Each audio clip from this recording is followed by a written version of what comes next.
Bom, olá a todos. Nós estamos agora fazendo o primeiro podcast do Secov São Paulo, a Casa do Mercado Imobiliário. É um espaço onde a gente pretende, ao longo do tempo, e esse é só o primeiro, e é o começo, onde a gente pretende discutir os principais temas do mercado imobiliário, da cidade de São Paulo, do estado, e até temas brasileiros, quando for o caso. E a gente tem a honra de inaugurar o podcast Secov com um grande amigo da casa, do setor, um grande amigo do Brasil, porque fez muito pelo Brasil, que é o secretário estadual Guilherme Afif Domingos. Um grande amigo, como eu falei, um homem que tem uma trajetória imensa de serviços ao Brasil e agora emprestando um pouco desse seu conhecimento, desse seu trabalho ao estado de São Paulo. Então, Guilherme, bom, muito bem-vindo, e a gente fez questão de iniciar o nosso podcast com uma figura como você, como um amigo como você, por tudo que você representa. Muito obrigado. Para mim é uma grande honra, porque o Secov eu me sinto em casa, por tantos amigos que nós, através da vida, conquistamos. E é uma entidade extremamente séria dentro dos seus propósitos de servir, né? Defendendo o setor, mas tendo uma visão global, né, do papel da habitação dentro do nosso país. Portanto, estamos juntos. Muito obrigado pela honra que me concederam de ser o primeiro entrevistado. Imagina, a honra é nossa e quem tem a ganhar serão aqui os nossos ouvintes. Bom, se eu for, Guilherme, ler aqui todo o teu currículo que o pessoal botou, nós vamos precisar de um podcast de mais ou menos 2 dias. Então eu vou apenas falar exatamente o que você está fazendo agora, a tua história a gente vai contando ao longo do caminho, o Brasil inteiro te conhece. Então, nesse momento, nós temos o Guilherme Afif, grande amigo, servindo o governo do estado de São Paulo na Secretaria Extraordinária de Projetos Estratégicos. Depois da apresentação do nosso convidado, nós vamos falar um pouquinho, para contextualizar, eu vou explicar aqui aos nossos ouvintes do que nós vamos falar hoje. Então, para começar, só para contextualizar, Guilherme, para botar os nossos ouvintes e telespectadores na mesma página, nós vamos falar hoje sobre o centro da cidade de São Paulo, sobre a recuperação do centro da cidade de São Paulo. Um centro histórico maravilhoso, um centro histórico que já foi o centro de tudo que aconteceu em São Paulo. O Guilherme tem uma história bonita com as ferrovias que ele sempre conta, mas infelizmente nos últimos 30 ou 40 anos, eu não sei precisar exatamente quando, começou um esvaziamento do centro da cidade de São Paulo, com uma perda patrimonial inestimável, né? Não só de valor cultural, de prédios bonitos, mas aí, evidente, com um espaço ali vazio, né? Não existe vazio, né? Não existe espaço vazio, alguém ocupa. E aí a cidade, a sociedade, e não só os governos, mas a sociedade praticamente abandonou o nosso centro de São Paulo. E, evidentemente, as consequências acabaram acontecendo com esse, digamos, descaso da sociedade com seu próprio centro, né? Ela perdeu a USP em algum momento, ela perdeu várias universidades, perdeu os escritórios, perdeu o comércio, isso acabou indo para as Faria Limas, para outras regiões da cidade, que é muito bom também desenvolver outros territórios da cidade, mas foi uma pena o que aconteceu. E aí acabou, né? A consequência é isso que a gente tem ali, não agora, porque já começou a reverter, da criminalidade, do abandono, da insegurança pública, essa questão muito trágica para o ser humano, para a sociedade, que é a questão da droga, da Cracolândia. E uma cidade como São Paulo, uma sociedade como a sociedade paulista, não pode, né, admitir que a principal cidade do Brasil, principal locomotiva do Brasil, tenha um centro tão deteriorado e tão bonito, com toda a infraestrutura.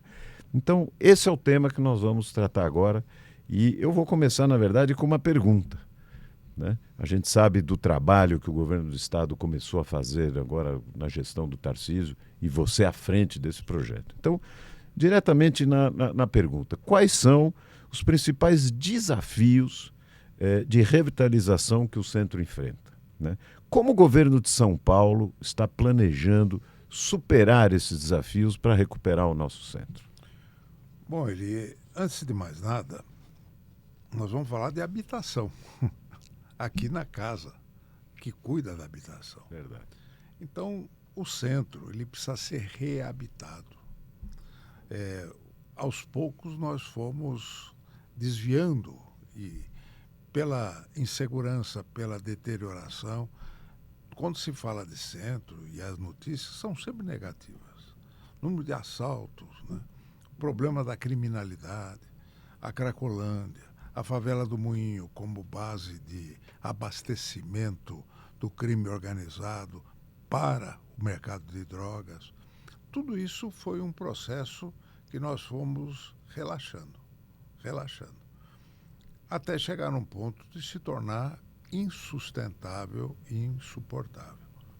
O governador Tarcísio, que veio de fora, porque ele não é daqui, quando ele me convidou, através do Paulo Guedes, para que eu o ajudasse a fazer o programa de governo da candidatura dele ao governo do estado de São Paulo, eu tive uma longa conversa com ele sobre a nostalgia da origem, né?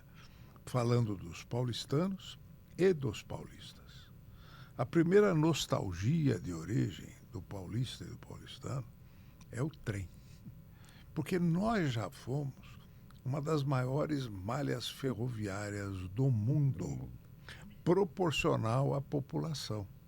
Então, São Paulo foi construída à base da ferrovia. O estado de São Paulo, através da produção do café, a necessidade de escoar essa produção através do Porto de Santos, nós tivemos então a primeira ferrovia, que foi a Santos Jundiaí, comandada por nada menos do Barão de Mauá, né? O Barão de Mauá, que foi o investidor, e toda a infraestrutura em São Paulo foi feita na base da parceria público-privada. Isso é importante que a gente preste atenção. E São Paulo tinha uma malha de transporte com hora marcada. Isso é muito importante. Você marcava uma hora, o trem cumpria esse horário. E foi assim que nós tivemos a interligação das cidades através do trem. Você não precisava ter uma concentração.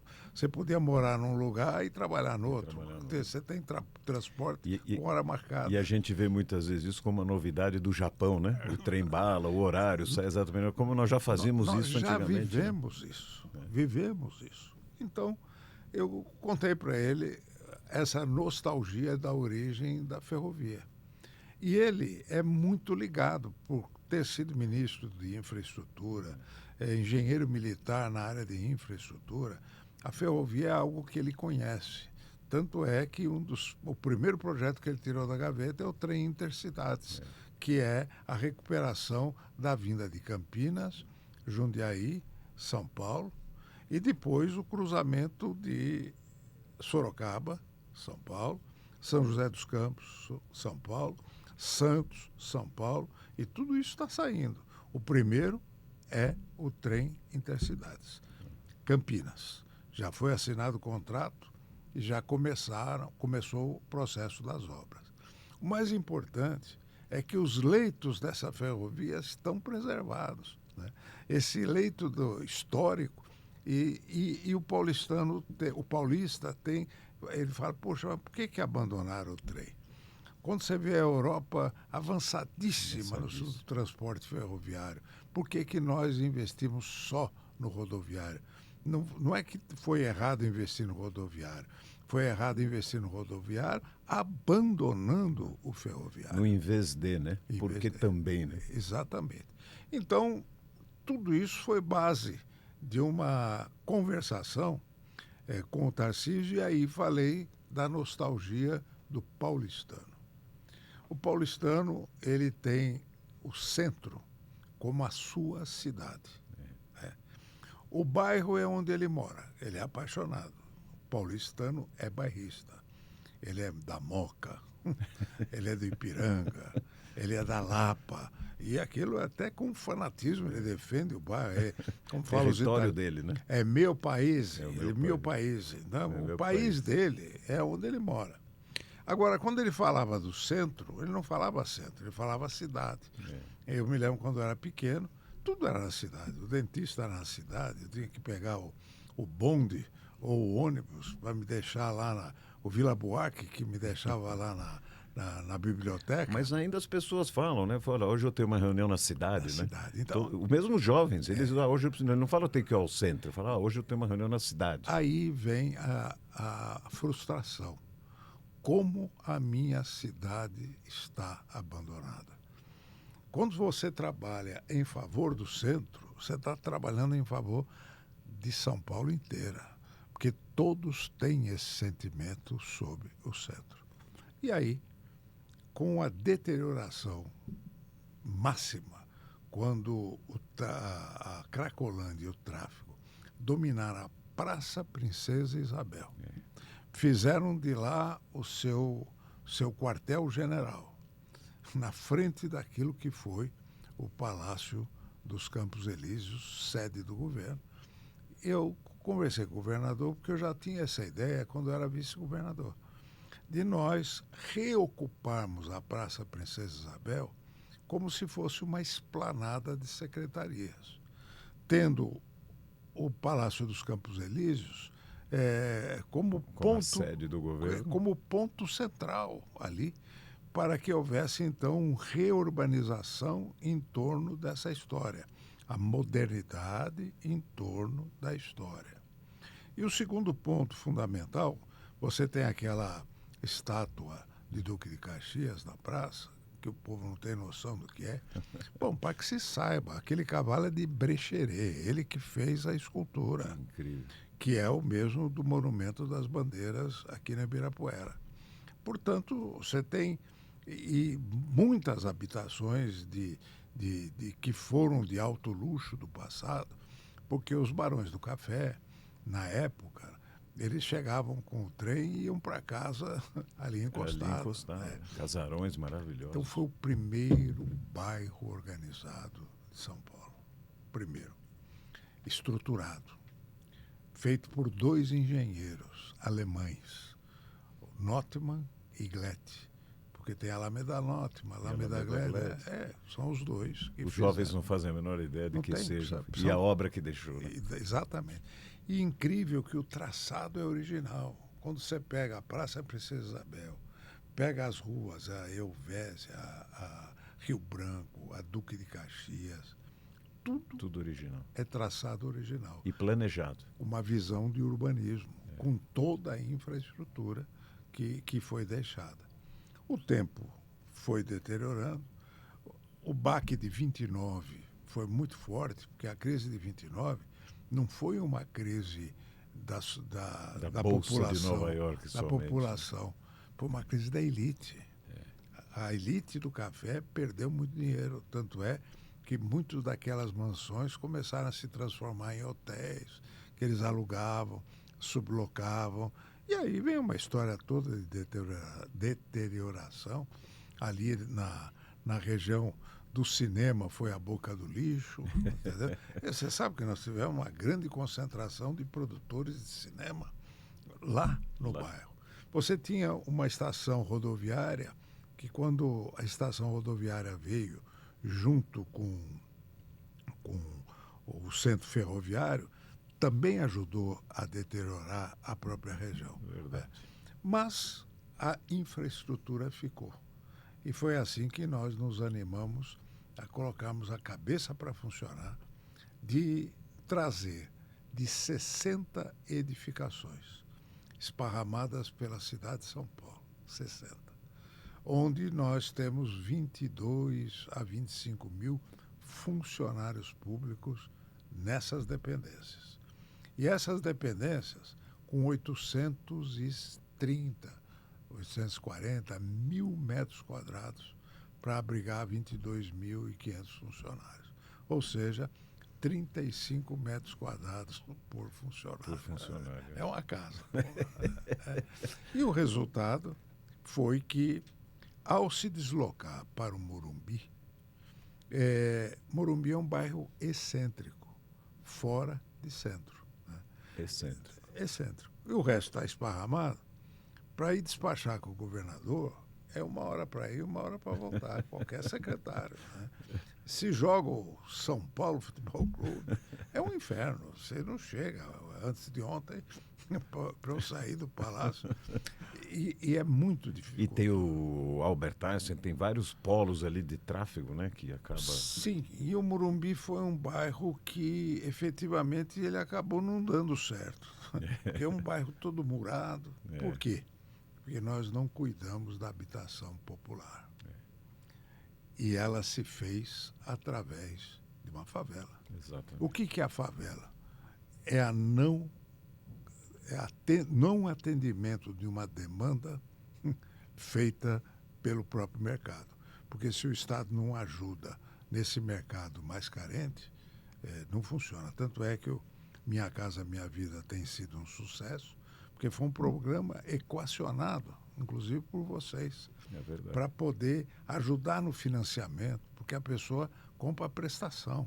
E aí tem um ponto importante, porque quando você cria um bairro extra-centro, como você falou, e você não concentra onde tem infraestrutura, este emprego, essa riqueza que você leva para lá, quem trabalha ali tem que morar ali perto e não tem essa infraestrutura de habitação popular. Então esse espalhamento também acarreta com aumento da favela, porque aquela pessoa precisa trabalhar, o emprego está ali do lado. Sim. Então cria uma distorção que a gente depois não sabe quem começou, quem nasceu primeiro, né? Mas se foi o ovo ou a galinha. Você tem que atender Mas essa tem que demanda. atender. E aí, aprendendo com tudo que fizemos errado, né, a nossa filosofia é reabitar o centro,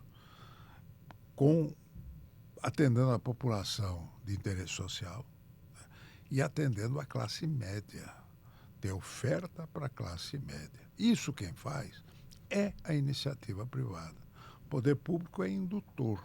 Sim. Por isso é muito importante eu participar aqui e toda a comunidade secoviana participando, de entender e da importância de voltar a investir lá. Porque a pessoa tem medo. Como é que eu vou investir? O que vai acontecer? E as oportunidades que serão criadas, a gente vai abordar isso aqui hoje.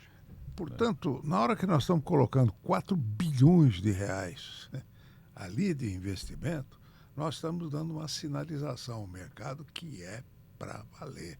Nós não estamos brincando. E isso vai acontecer. Nós não vamos recuar. Pela tenacidade do nosso governador em termos de levar à frente esse projeto. Com isso, nós vamos buscar trazer de volta uma população reocupando os bairros que têm infraestrutura. Muito bom. E tem um aspecto que eu acho que vale provocar um pouquinho. Quer dizer, nós temos como um subproduto de uma ação dessa toda a melhoria da infraestrutura, da mobilidade, onde todos os territórios, isso são os urbanistas que falam, todos os territórios em que as pessoas ocupam, de várias classes sociais, não pode ser um gueto, né? De uma classe A ou de uma classe B, C, todo mundo junto e misturado, como se diz. A primeira coisa que, um dos subprodutos que ocorrem, além da valorização, da recuperação, é a segurança. Porque é como se as pessoas retomassem um determinado território e esse território passa a pertencer a essas pessoas. E a gente tem como subproduto, por exemplo, a coisa. Conta um pouco para a gente como é que essa iniciativa está linkado com a prefeitura. Porque o centro de São Paulo, alguém que está nos ouvindo vai falar assim, bom, mas o centro de uma cidade é problema do prefeito. Né? O que o governo do estado tem a ver com isso? Segundo, como é que é essa relação do estado e da prefeitura neste projeto de recuperar o centro da cidade de São Paulo? A prefeitura sozinha não consegue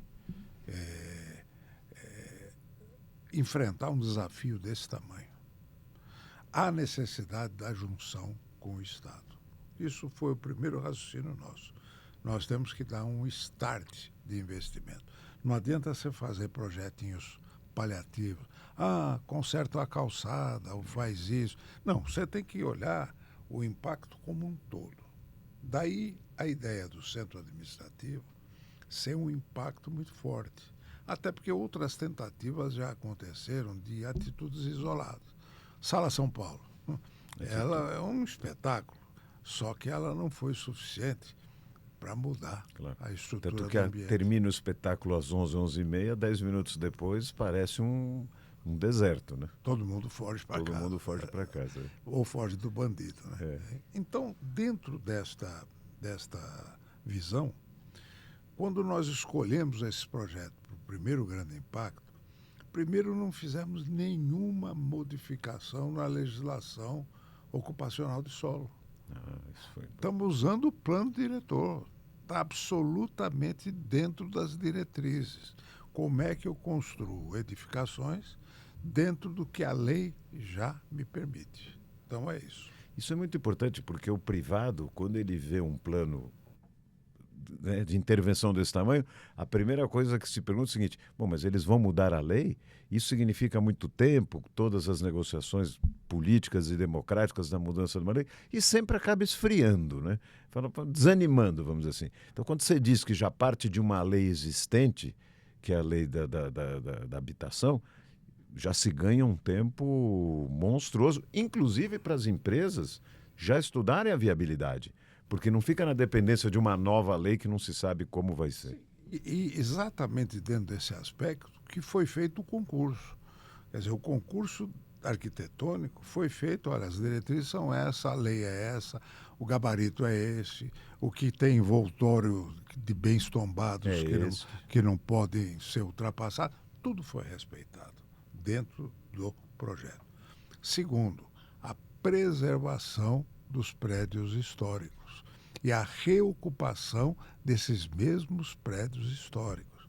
E aí nós estamos iniciando um novo diálogo com o Condefar, com o Compresp, que têm sido extremamente radicais, e eles têm as suas razões para não destruir, e agora nós estamos fazendo uma intervenção para reabilitar. Então nós temos que ter uma certa flexibilidade. Desenvolver preservando. Eu não posso, num prédio desse aí, levar 10 anos para aprovar um ar-condicionado. Claro. Ou exigir uma escada de bombeiro de um prédio que foi construído há 80 anos atrás, como se ele fosse construído agora. Então nós temos que ter essa racionalidade, olhando o nosso projeto como um todo e as casas ou os imóveis de interesse social absolutamente histórico, absolutamente preservados. E esses imóveis históricos preservados, sem que destrua o entorno pelo tombamento dele, valoriza quem mora ali perto. As pessoas vão desejar, imagina o seguinte: olha, eu vou morar perto da casa tal, do museu tal, da importância tal. Isso é fator de venda e de desejo das pessoas morarem. E aí, dentro dessa linha, falando sobre o entrosamento com a prefeitura, o prefeito foi extremamente colaborativo conosco, porque a Praça Princesa Isabel, hoje, o chamado de Parque Princesa Isabel, passou para o Estado. Já foi aprovado. A lei já foi aprovada na Câmara Municipal, com urgência. Então, a praça passa a ser administrada pelo conjunto dos prédios. Né? Então, o próprio concessionário que fica responsável pelo prédio será responsável também pela praça. Até porque a praça, com a fachada ativa, que vai ter a parte toda do térreo, de lojas, de serviço, comércio. Cinema. Porque vai ter a demanda, né? Vai ter a demanda. Vai ter moradores ali. Sem grade. Sem grade. Quer dizer, hoje você vai na Faria Lima, lindos prédios, mas não se comunicam com a cidade. Nada, né? Nem um pouco. Tem a grade, eu fico isolado. Então ali não, o primeiro passo é estar aberto. Né? É de livre circulação. E aí, aquele entorno todo começa a ter uma demanda habitacional. E esse é o apelo que a gente faz. E a demanda por serviço. Vai a padaria, vai o restaurante, vai o cinema, vai o teatro. Então, você começa a recuperar a vida do centro. A vida. Uma pergunta até política, né? E também olhando do lado de cá, do lado... Você é um homem da iniciativa privada, um grande empresário, então compreende. Mas para os nossos amigos também ouvirem. Quando a gente ouve, bom, o Estado vai fazer isso, o município, sempre vem a pergunta, porque é histórico, da questão política impedir que se pense de forma como se fosse um estadista, vamos dizer assim. Quer dizer, a gente precisa que um governador e que um prefeito abram mão, né? Não é que abram mão, mas que tenham a grandeza, o estadismo, vamos dizer assim, para trabalhar em conjunto, né? Cada um abrindo mão ali de algum espaço político, mas sabendo que juntos, no futuro, eles vão colher muito mais. Como é que vence, né? Pegar o exemplo dessa parceria, até para exemplo para outros lugares, como é que um governador e um prefeito conseguem sentar na mesa e, independente aí dos seus interesses políticos, todos legítimos, conseguem trabalhar de forma para a sociedade unidos como se fossem dois estadistas? Como é que vence esse desafio? Porque a história brasileira sempre demonstra o contrário, né? Sempre a rixa política, sem entrar aqui no mérito de quem tem ou não razão, mas acaba atrapalhando. Como vence isso? Como foi possível isso? O importante é que nós não trabalhamos na exceção. Nós trabalhamos na regra. Eu tenho uma regra. E essa regra está na legislação já aprovada. Portanto, eu não fiz nada que não fosse dentro da regra. Segundo, esse não é um programa de governo, é um programa de Estado, né? E você tem que tornar irreversível a conquista. Portanto, a fase mais complexa nossa é essa do enfrentamento com o Ministério Público, com Defensoria, que o primeiro trabalho nosso foi conversar com cada um desses órgãos, contar a história do projeto, contar a importância do projeto e que nós deveríamos trabalhar juntos. Perfeito. Nessa circunstância. Isso já foi feito, está sendo feito. A Defensoria, principalmente, que cuida dos mais pobres, tal, nós já estamos, não em tratativas, mas em conversações já profundas, firmando um protocolo dos pontos que nós vamos atender para evitar as ações judicializadas impedindo o progresso do projeto. Não, isso é inédito, né? Acho que São Paulo, o Estado, e a cidade em especial, porque nós estamos falando do centro, é uma oportunidade rara desse alinhamento, né? Porque não é comum, infelizmente, quando esses, vamos dizer assim, executivos, né, estando ali no Poder Executivo, se unem em prol de um projeto do Estado para a cidade e para a sociedade. E consegue coordenar todos os interesses, todos legítimos, né, Guilherme? Não estou aqui, está certo ou está errado, mas se não for um trabalho de toda a sociedade e essa capacidade do governador e de você, porque é o coordenador disso tudo, é inédito, né? É inédito. Vamos trabalhar, eu acredito nisso.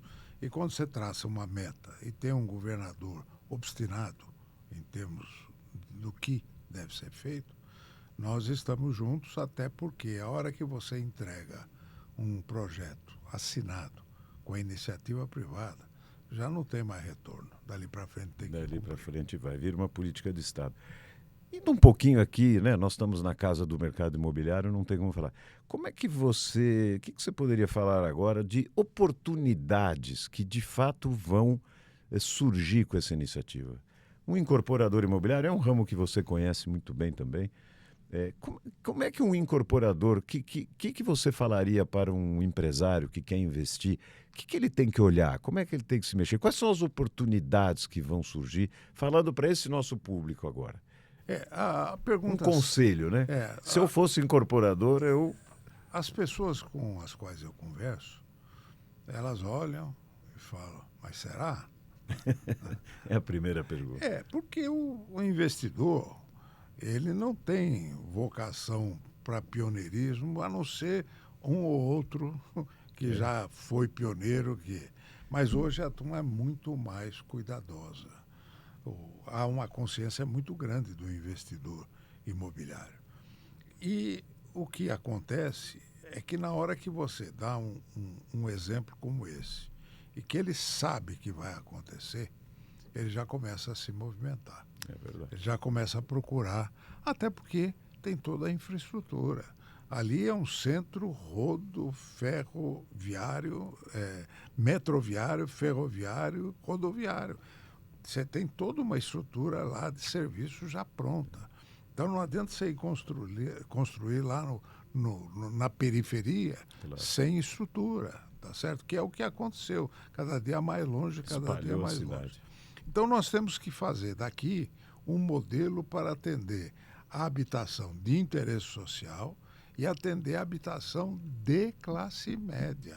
É fundamental termos lançamento para a classe média, ter financiamento para esse tipo de projeto.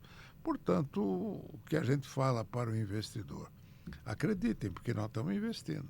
Nós vamos colocar lá 4 bilhões do nosso orçamento, parceria privada, mas a construção vai aparecer, vai demandar mão de obra e vai demandar habitação. Mas eu posso te dizer, aqui já no Secov, a gente tem uma sensação, tanto que muitas empresas já estão fazendo empreendimentos no centro, né?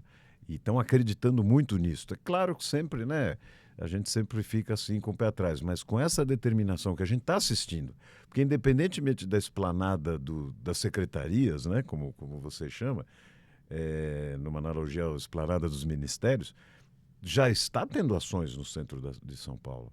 O centro de São Paulo ainda está longe do ideal, é evidente, mas ele está infinitamente, me permita uma palavra talvez não adequada, menos ruim do que ele estava há 1 ano, 2 anos, 3 anos atrás. E as coisas, Eli, vão acontecer antes desse prazo. Porque tem determinadas atitudes que nós vamos tomar. Primeiro, mês que vem, a Secretaria da Justiça já vai ocupar o Palácio Campos Elíseos. Cederam para o Museu das Favelas, né, na gestão passada. Conversamos com o Museu das Favelas, falaram, esse próprio é nosso. E acomodamos com eles, porque a Secretaria da Justiça também está num belíssimo prédio histórico, no pátio do colégio. Então, um dos prédios, são 2, que são originários do antigo palácio do governo, no pátio do colégio. Um desses prédios, o Museu da Favela, vai mudar para lá. Será o Museu da Favela e da Economia Criativa. Porque você tem que animar o pátio do colégio, você tem que dar uma dinâmica que é muito melhor do que o próprio Campos Elíseos, que é mais solene, né? Então a Justiça já vai para lá. Depois você tem prédios que serão desocupados, ou no futuro, ou nós podemos antecipar. É o caso da Secretaria de Educação. Ela está no Caetano de Campos, em plena Praça da República. O que nós pretendemos, junto com a Secretaria da Cultura? Trazer a Escola de Música Tom Jobim para ocupar o atual secretaria. Que eu acho que está no Brooklyn, né? Não, ela está lá perto da Sala São Paulo, mas num prédio alugado. Sem a devida importância, né? Sim. A solenidade. A próprio Museu da Favela e agora da Criativa, ela também precisa ganhar. Ela vai ganhar com isso muito mais protagonismo. Sim, e visibilidade. Estão de acordo. Claro. Estão de acordo. É melhor do que ficar ali isolado. Isolado e talvez se perguntar para 10 pessoas em São Paulo, 8 vão dizer que não sabem nem que tem E ali eles vão promover espetáculos, vão poder trazer a música da periferia para a cidade, para o centro. Trazer o trabalho que fazem, porque tem uma economia criativa muito sólida dentro das favelas. Eu mesmo, na legislação, quando comandei o Ministério da Micro e Pequena Empresa, fiz uma mudança aqui na legislação que permite você ter uma atividade empresarial regular num imóvel irregular. Então, se ele está na favela, no imóvel irregular, ele pode ter uma empresa regular. Não tem, é uma desconexão entre a regularidade do imóvel e da empresa. Importante. Então, isso já existe. Depois que nós criamos o MEI, isso explodiu em termos de atividade. Você tem uma atividade na periferia econômica muito regular, séria, ainda que o imóvel com cultura empresarial. Imagina se não fosse isso, você teria que regularizar o imóvel para poder ter um... Não vai ser sempre por fora. Como diz o Caetano Veloso, o Haiti seria aqui, né? Se não tivesse um movimento desse. Então, dentro dessa linha, você tem, por exemplo, essa escola Tom Jobim de música, que tem um belo projeto no Estado, você transforma a Praça da República, que já tem uma tendência da música, de você promover concertos, o coreto, ter sempre a bandinha no coreto. Você tem, então, uma área que já existe, está bem conservada agora, que a prefeitura está fazendo, muita polícia para evitar... Porque eu ia falar, isso exige segurança pública. Total. E aí vem o outro ponto da nossa mudança. O governador quer que todo o comando da polícia vá para o centro. Nós vamos construir um prédio só para o comando geral da Polícia Militar e da Polícia Civil. Portanto, é uma retomada de território. Retomada de território. Você falou de 2 lugares, né? Um, eu vou fazer uma brincadeira, você falou do Campos Elíseos, né? E todo mundo, o Campos Elíseos, muita gente não sabe o que é Champs-Élysées, por exemplo, né? E acha maravilhoso. É o nosso Campos Elíseos. Mas você falou também do pátio do colégio. E no pátio do colégio nós temos uma associação comercial, que você é praticamente o homem mais importante da associação comercial, não só por já tê-la presidido, mas por todo o trabalho que você fez. Como é que está, e a gente sabe do envolvimento da associação comercial, hoje presidida pelo grande amigo Ordini, como é que está com a associação comercial e com os comerciantes? Porque eles já estão lá. Claro que muitos virão ou até voltarão, né? Porque alguns saíram e voltarão. Mas como é que está essa relação com os comerciantes e com a associação comercial nessa história toda, nesse projeto todo? Todos engajados e entusiasmados, né? Eles ficam revoltados, às vezes, com o noticiário. O centro está abandonado, não está mais. E, de fato, teve uma mudança fundamental.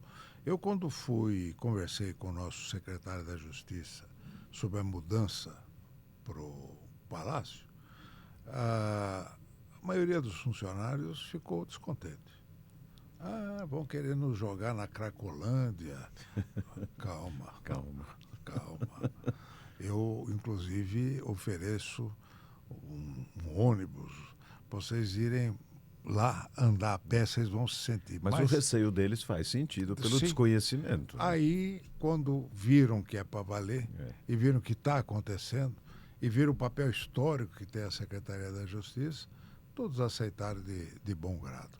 Então, você está convidado para o dia que nós reinaugurarmos. Nesse aspecto, uma outra pergunta que nem está aqui.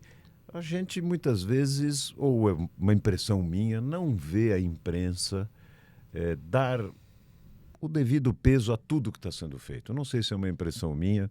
Comunicação é um desafio, né? Não é fácil comunicar. A gente vê aí até presidentes de grandes países, como Estados Unidos, por exemplo, com suas dificuldades de comunicação. Também isso é importante, né? Comunicar à sociedade, fazer todo mundo perceber, ter a percepção do que está sendo feito, né? É o problema da descrença, né? Da descrença. Então, outro dia saiu uma matéria muito boa, por sinal, nos jornais de telejornal, da mais importante emissora, dando conta do resultado do concurso. Então, fizeram uma bela matéria. No fim, vem o comentário. Vamos ver. Aí a menina do tempo fez assim. Bastou isso. Eu falei, olha, podia ficar quieta, né? Tava boa matéria. Mas ela interpretou um sentimento. Eu quero ver para crer, né? Então, há uma descrença no processo. E o que nós temos que fazer é trabalhar para provar ao contrário. E também essa sociedade que tem essa descrença, tem as suas explicações, ela precisa pertencer a isso. Sim. Porque ninguém vai resolver essa questão do centro achando que o governador de plantão ou o prefeito de plantão ou um secretário como você vai sozinho, como num passe de mágica, apertar um enter e resolver. Eu sinto agora que as pessoas estão... Assim, a sociedade quer recuperar o centro de São Paulo. E o acerto do governador, quando ele falou, eu quero um concurso público. Porque há muito tempo não se faz concurso público de grandes estruturas. Fala um pouquinho mais para o concurso, porque talvez nem todo mundo saiba. Nós temos o Instituto dos Arquitetos do Brasil. E o pessoal da arquitetura sempre tem uma posição de oposição muito grande. Né? Eles têm uma discordância profunda sobre o problema de urbanismo na cidade. Ao chamá-los e convocá-los, bom, primeiro deu curto-circuito lá dentro, né? Então, nas alas, xingando um ou outro, é um processo político. Mas o pessoal mais antigo, inclusive, falou, não, nós vamos fazer. Porque nós contratamos a FIP, da Fundação da Universidade de São Paulo. Para fazer todo o projeto, o desenho do projeto. E eles que se aproximaram do IAB a pedido do governador. E aí, o próprio concurso, quando você tem 45 escritórios de peso participando do concurso, né, demonstrou que houve... Os 2 ou 3 sempre de plantão, os do contra de plantão, são 2 ou 3, né? Sim, não mas fazem barulho. Mas fazem barulho e acaba inibindo a maioria. Vamos dizer. Então... É um patrulhamento, de certa forma. A coisa andou, a presidente do Instituto sofreu críticas contundentes, movimentos, mas eles foram muito firmes dentro do propósito, né? Viram que o projeto é sério e para valer, e aí a própria participação dos arquitetos e dos urbanistas já foi um passo importante. Não é um trabalho isolado que eu estou querendo favorecer A, B ou C. Eu estou querendo revelar o talento da arquitetura e do urbanismo na cidade de São Paulo. E nós temos ótimos talentos. Vocês mesmos são comprovação da estrutura dos prédios, quantos bons arquitetos nós não temos. Então... Que também sofrem críticas de outros arquitetos. Né? Isso... esse prédio é feio, isso é bonito. E eu sempre digo o seguinte, mas quem que tem de decidir se o prédio é feio ou bonito é quem compra, né? É quem compra. Se ele comprou é porque ele gosta. E não é correto eu falar para quem comprou que ele comprou um negócio feio. Agora, o mais então eu não compro, mas ele gostou, então ele compra. O mais importante é que nós fizemos uma comissão julgadora de alto nível. E metade nosso, metade indicados por nós e metade indicado pelo Instituto dos Arquitetos. O resultado foi unânime do projeto vencedor. Unânime. Então, você já pode falar um pouquinho do projeto vencedor? Sim. O arquiteto, o nome dele é Pablo, mas não é esse outro Pablo. Pablo Chacur. Pablo Chacur. É um escritório de arquitetura. Como é que é o nome? Ópera 4. Ópera 4. Então, e esse projeto, ele fez o projeto de acordo com o que nós gostaríamos, que é o entorno da praça, com uma construção dos prédios interligados. Né?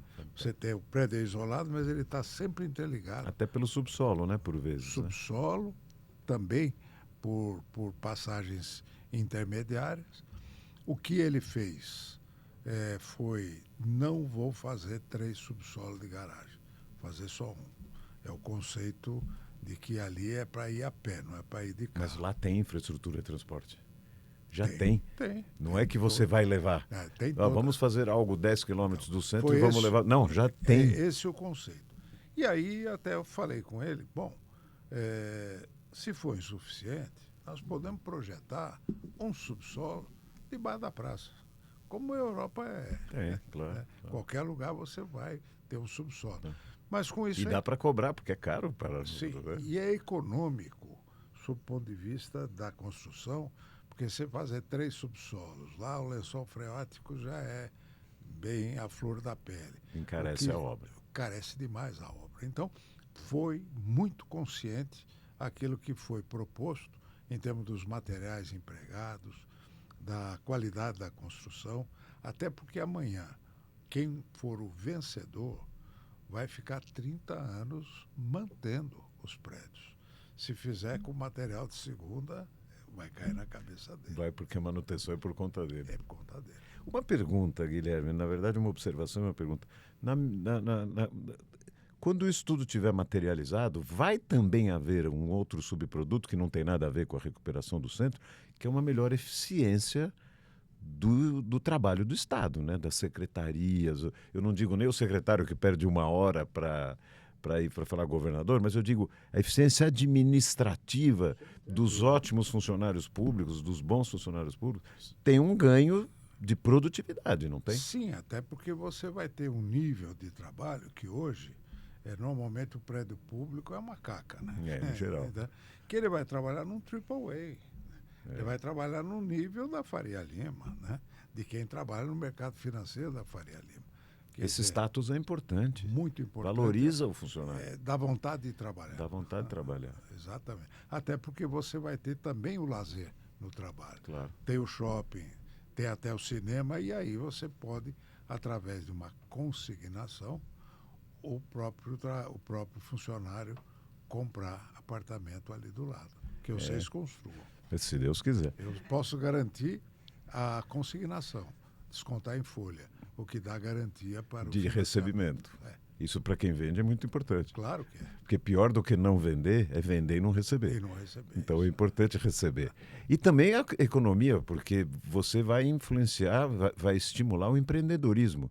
Eu, por exemplo, se você tem lá uma pessoa que está trabalhando ali e de repente ela tem um filho, a esposa ou o marido, e você vai ter uma demanda de serviços ali, vamos dar um exemplo simples. Você pega uma família que produz, por exemplo, comida, hoje tem as confeiteiras, tem essa produção artesanal até muito legal. Na hora que aquelas pessoas estiverem ali e essas fachadas ativas ali funcionando, isso é um estímulo para o empreendedorismo, são coisas incalculáveis. Essas coisas a gente sabe como começa, mas não sabe como termina. Mas de repente funciona muito bem, né? No caso da desativação de determinadas secretarias que estão em prédios históricos, isso nós temos que fazer também um trabalho de retrofit de alto nível. Nós temos, por exemplo, 3 prédios que vamos poder disponibilizar imediatamente. Um é o Hotel Esplanada, que é atrás do Teatro Municipal, que é onde está hoje a Secretaria da Agricultura. Que nós vamos, enquanto não for para o Campos Elíseos, vai mudar para o Instituto Biológico. Na Vila Mariana. Na Vila Mariana. Né? Esse edifício é um edifício histórico, é o Copacabana Palace de São Paulo, até o estilo. Faz a curva ali atrás do Municipal. Né?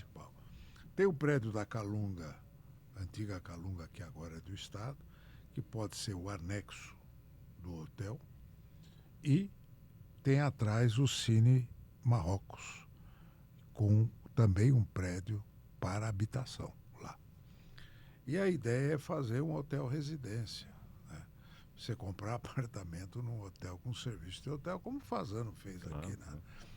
Que é maravilhoso. Os mais jovens não sabem, mas a gente pode, nós mais velhos do cabelo branco, nós podemos também reviver o Bauru, né? Ali do lado da esquina, Ponto Chique, Bauru, e nós vamos ganhar dinheiro, né? Revivendo Paysandu. Exatamente. Então, esse prédio nós vamos colocar à venda, condicionado para que ele seja para habitação, não para escritório. E aí o hotel residência atende o aspecto habitacional, porque é uma coisa muito no creme de la creme do centro de São Paulo, que é o Teatro Municipal, está ali a Prefeitura, está ali o Anhangabaú, que foi todo recuperado. Portanto, é uma oportunidade. Eu conheço bem ali, o escritório do meu pai ali era na João Adolfo. Sim. Né? Eu conheci o Silvio Santos, inclusive, ali, porque ele engraxava sapato ali. Né? Ali no pedaço. Depois você tem o prédio da Secretaria de Segurança Pública, que está no Largo São Francisco. Esse prédio era o prédio da sede da Companhia Paulista de Estrada de Ferro. Né? É um prédio icônico de arquitetura, de 1930, né? Que está inteiro. Ali dá para fazer um belo retrofit de hotel residência também. Né? Depois você tem um terceiro, que é o prédio mais bonito de São Paulo. É o Banco de São Paulo. Banco de São Paulo. Que fica na rua 15 de novembro. Aquele é um exemplo de arquitetura espetacular. E hoje ele está o quê? Fechado? Ele está com a Secretaria de Esporte, mas está para sair. Está para sair porque nós estamos fazendo um remanejamento. Esses 3 nós vamos colocar para funcionar, para venda agora. Né? Agora. E aí desloca as secretarias que, enquanto não vão para lá, vão ocupar outros espaços, porque tem muito espaço vazio para realocar. O importante é transformar em habitação todo esse equipamento. Precisa fazer funcionar 24 horas, 24 né? horas. E aí tem que ter gente morando. Sim.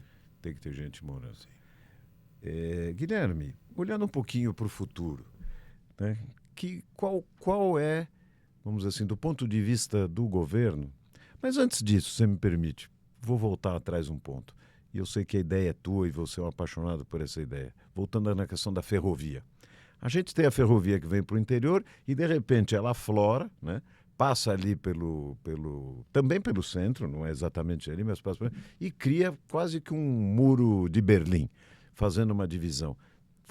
Eu sei que você tem uma ideia, e o teu time tem a ideia, de rebaixar este trem para criar ali, né, tirar essa barreira e recuperar aquele pedaço. Isso pode ser também integrado com toda essa ideia da esplanada das secretarias? Ou é um projeto à parte? Não, a esplanada da secretaria está colada ali na linha. Está colado. Tá? Esse é um projeto que é viável. É viável. Só que é complexo, porque você tem que consertar o avião com ele voando. Como é que você faz com o trânsito? Como é que você secciona um trânsito para poder... Não é uma tarefa fácil. Não é uma tarefa fácil. Depois se pensa também de fazer um tampão. Né? Quer dizer, você fazer um tampão para que houvesse até a possibilidade de urbanização em cima do tampão. Isso é como possível. foi feito em Nova York, Sim. ali naquele... Isso é possível.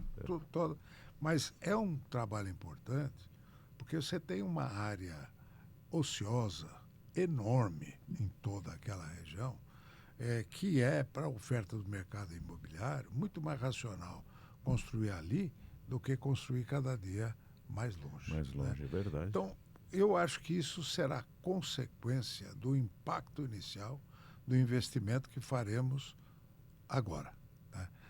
E tudo isso vai chamar atenção para que a gente comece a pensar, já pelos nossos filhos, né? De como fazer essa transposição de uma barreira. Eu sei que causaria um impacto muito grande. Acho que as pessoas até reclamariam muito dessa obra, mas depois dela pronta, o efeito é incalculável. É para se pensar, sim. O efeito é incalculável. Talvez um outro concurso público. Talvez um outro concurso público. E também tem uma coisa que eu queria, se você puder comentar, a gente está assistindo da parte do governo do Estado, claro que com o apoio da Prefeitura, mas mais o governo do Estado, um combate muito forte à criminalidade no centro de São Paulo. Né? Tá na mídia, está nos jornais o tempo inteiro, esse trabalho que a gente percebe que agora não é prender o coitadinho ali da ponta. Né? Nós estamos falando vamos dizer assim, em minar, em destruir o coração, digamos, do crime organizado. Isso faz parte também desse processo de recuperar o centro, né? Sim. Agora, e está acontecendo, foi a primeira batida que foi feita, várias das edificações, os donos são ligados ao PCC. Exato. A gente assiste na televisão, matéria do Fantástico de hora, talvez. Então, todo esse processo, o governador entrou, identificou 40 imóveis. Esses imóveis já foram emparedados, serão objeto de desapropriação condicionada, deixando a justiça analisar, porque eu não quero pagar para bandido. Claro. Porque ele pode ter o perdimento do imóvel pelo uso ilegal, criminoso. E não pode dar lucro essa atividade.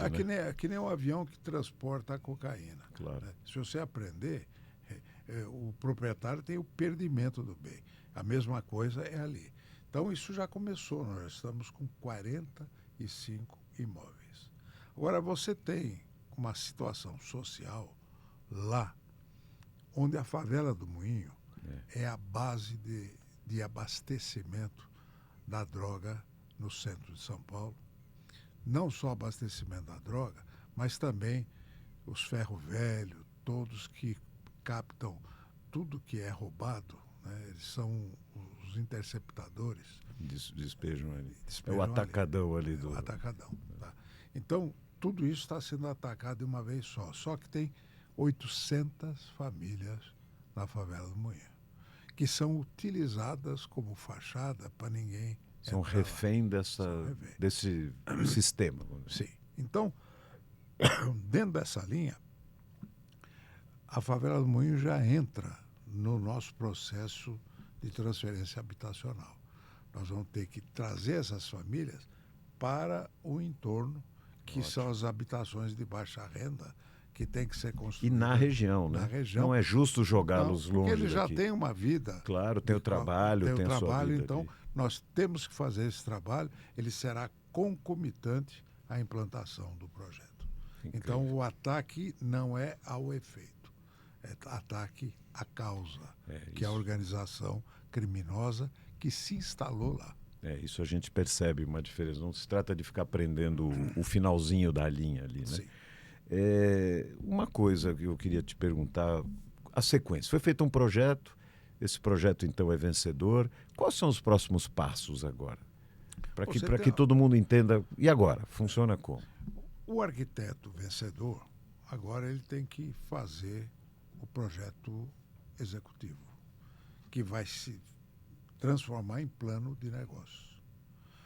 Esse projeto ele tem cerca de 90 dias para completar. Faz parte do concurso ele trazer o projeto executivo. Sim. Até a remuneração dele já estava prevista. Isso é inédito, viu, Guilherme? Porque em geral se faz um projeto e se inaugura um projeto. E como aqui é a casa do mercado e tem muitos engenheiros aqui, então a gente sabe muito bem que sem projeto executivo só fizemos um bonito quadro. Então, em 90 dias, nós estamos no mês de setembro. Praticamente Não, setembro. Outubro, novembro tem que estar pronto. Que maravilha. O projeto. Isso é raro. Com esse projeto vem o plano de negócio. O plano de negócio tem que ser submetido à audiência pública. Então nós vamos ter 30 dias de audiências públicas para discutir o plano de negócio, o projeto com o plano de negócio. Encerrado esse período das consultas públicas, incorporadas as observações que serão feitas, ele entra então em processo de licitação, que aí é o mercado participando para fazer. A licitação a gente pretende encerrar qual o prazo, Carol? No primeiro trimestre de encerrar em 26, né? A licitação é 26. A licitação é 26. Licitação. Mas tem um detalhe importante, tem uma chave, pode parecer pouco, e aí eu estou falando agora como Secov São Paulo, tem uma palavra-chave, uma expressão-chave nisso tudo. Além da credibilidade de todas essas ações, quando você diz projetos executivos e um plano de negócios em cima de um projeto executivo, o setor privado imobiliário lê, isto vai funcionar. Parece pouco, mas não existe plano de negócios se não fala-se em projeto executivo. E eu não me lembro, eu tenho 65 anos praticamente, eu não me lembro de ninguém falar, eu nunca me lembro de um Estado, de um setor público falar em projeto executivo. Essa foi a primeira vez que os com certeza já devem ter feito. Porque não há a menor chance de materializar algo sem projeto executivo. Então o fato de tê-lo, a engenharia, o mercado imobiliário, as pessoas que produzem vão ler o seguinte, esse negócio vai funcionar. Então, até antes do fim do ano, nós temos isso já colocado. Exatamente para chamar os players, claro, fazer a concorrência, para começar a obra no início de 26, porque aí você tem as desapropriações. claro. O mais importante disso tudo é o tapume. É o tapume. Mas só para explicar para quem está nos ouvindo, projeto executivo, do ponto de vista de um projeto de intervenção urbana, o projeto de arquitetura, ele é o jeitão, o desenho, o sonho, a imagem. O executivo é o que proporciona aquele sonho se tornar realidade. Então, falar em projeto executivo é dar uma indicação muito forte de que isto para em pé. vamos dizer assim. Eu posso fazer uma obra, um projeto de arquitetura maravilhoso, mas sem um projeto executivo que inclui estrutura, hidráulica, elétrica, implantação, adaptação à legislação, no plural, os projetos executivos de um bom projeto de arquitetura que tornam possível aquilo se materializar e ser construído. Eu não posso pegar um projeto de arquitetura, por mais premiado que seja, entregar para o engenheiro da obra e para o mestre de obra, volto daqui 2 anos, tá? Espero que esteja tudo pronto. Ele só vai fazer o tapume. Claro. Então, ter o projeto executivo foi uma estratégia fundamental de sinalização, Guilherme. De sinalização. Isso é importante. Não sei se... Eu acho que por termos um governador muito engenheiro, talvez ele não pense diferente. A cabeça dele é prática. A cabeça dele é prática. Absolutamente prática. E essa é a prova. Bom, Guilherme, foi uma conversa muito, muito, muito rica, muito esclarecedora. Eu queria... Bom, primeiro, eu não sou um apresentador, então fazer o primeiro podcast com um grande amigo, com alguém que foi um grande amigo do meu pai, inclusive. Então, para mim, que não sou, como diz o Luna, a gente só queria comprar um terreno e fazer uns predinhos, né? Então estou eu aqui, de vez em quando eu falo de reforma tributária e agora eu estou fazendo um programa com você.